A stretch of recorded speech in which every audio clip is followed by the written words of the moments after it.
Hello hi नमस्ते। मैं उड़ीसा का शेफ सालोमन। आज हम लोग एक बढ़िया रेसिपी बना रहे हैं जो कि उड़ीसा का हमारा फेमस स्वीट है। वो है छेना पोड़ा। हम छेना पोड़ा कैसा बनाते हैं वो आइए देखिए।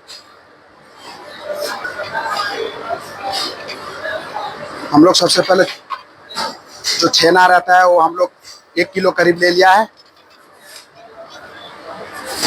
और इसमें काजू हम लोग 200-250 ग्राम काजू डाले हैं। इलायची पाउडर हम लोग 30 ग्राम इलायची पाउडर डाले हैं। और रावा सूजी हम लोग 250 ग्राम डाल रहे हैं। शुगर जो है हम लोग 500 ग्राम शुगर ऐड कर रहे हैं। मिलाएंगे। ये हम लोग अभी देसी घी में हम लोग 200 ग्राम तक देसी घी डाल रहे हैं। हम अच्छे से हम लोग इसको मिला लेंगे। और ठीक है, और थोड़ा हम लोग आलमंड हम लोग 100 ग्राम तक स्लाइस डाले हैं। अब इसको हम लोग इसको जितना अच्छे से हम लोग इसको अभी मालिश करेंगे ये उतना अच्छा इसका फ्लेवर आएगा। और इसका पूरा जो सूजी का जो टेक्सचर है हम लोग इस 1 घंटा तक छोड़ देंगे, क्योंकि जो रावा थोड़ा भीगने में थोड़ा टाइम लगेगा।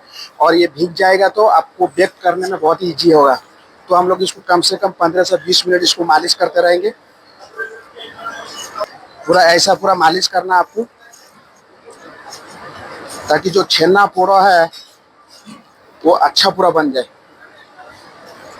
ये हम लोग जो अभी ये मालिश करके रखे थे छेना को, ये अभी हो गया 1 घंटा करीब हो गया। अभी इसको हम लोग ये मोल्ड में हम लोग बेक करेंगे, ठीक है ना।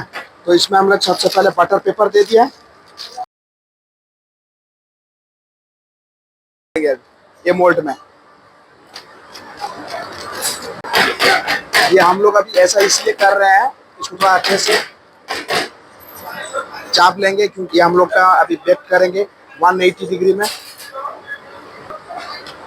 ये हम लोग का अभी हो गया। अभी इसको ऊपर से हम लोग थोड़ा अभी घी लगा लेंगे। इसको बेक कर रहे हैं। अब ये देखिए हम लोग का बेक हो गया।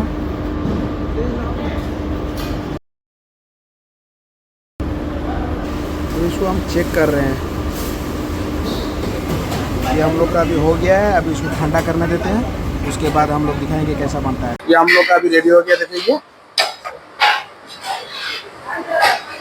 ये छेना पोड़ा याटू भल हबनी।